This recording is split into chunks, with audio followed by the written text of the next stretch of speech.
शेंगदाणे घेतलेले आहेत, अर्धा किलो डाळ्या घेतलेल्या आहेत, 4 वाटी खोबरं घेतलेलं आहे, आतपाव एक मिरची चिरून घेतलेली आहे अशा पद्धतीने, कढीपत्ता स्वच्छ धुवून घेतलेला आहे, इथे सोप घेतलेली आहे कुटून घेतलेली थोडी, आणि लसूण ठेचून घेतलेला आहे, पिठी साखर आहे, आणि इथं हळद घेतली, थोडं लाल तिखट घेतले, आणि चवीनुसार मीठ, आणि रामबंधू मसाला घेतलेला आहे, चिवडा मसाला. आपण आता अशा पद्धतीने हा चिवडा तयार करणार आहोत. तुम्ही बघू शकता आपलं तेल तापलेलं आहे. आपण आता हे थोडे थोडे पोहे असे भाजून घ्यायचे, खूप छान. जास्त फास्ट गॅस ठेवायचा नाही, हळूहळू असे भाजून घ्यायचे तेलामध्ये. खूप छान असे कुरकुरीत होतात. कुरकुरीत झाले की काढून घ्यायचे.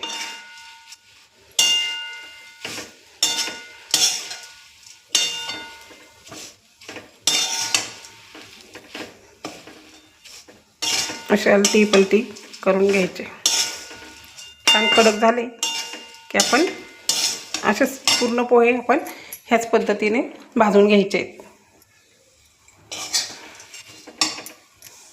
तुम्ही बघू शकता आपले पोहे आता छान मस्त भाजून झालेले आहेत. ह्याच पद्धतीने आपल्याला पूर्ण पोहे असेच भाजून घ्यायचे. कडक पण छान झाले बघा, कुरकुरीत झालेले आहेत. अशाच पद्धतीने पूर्ण पोहे भाजून घ्यायचे. पोहे भाजून घेतलेले आहेत. आता आपण इथे तेल तापत ठेवलेलं आहे. आता ह्या सगळ्या वस्तू आपण त्याच्यामध्ये फ्राय करायच्या आहेत.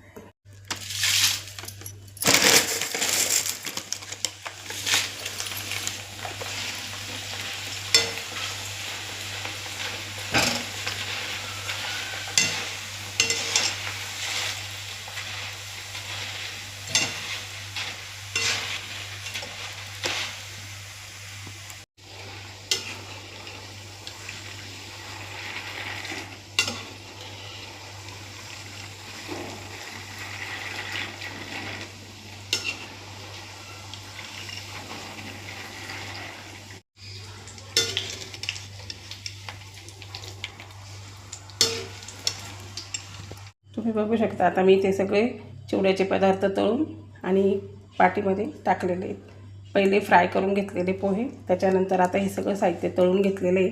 आपण आता याच्यावरती गरम तेलामध्ये मसाला वगैरे टाकू आणि मिक्स करून घ्यायचे.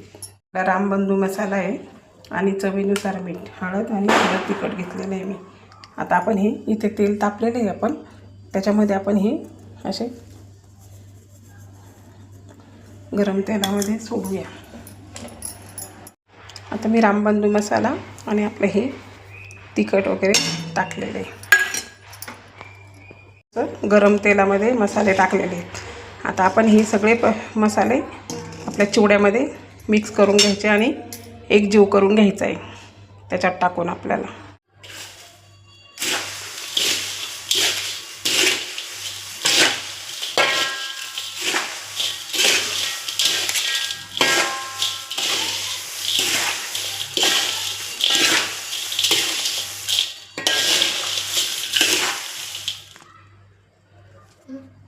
बघू शकता आपला चिवडा आता एकदम मस्त तयार झालेला आहे.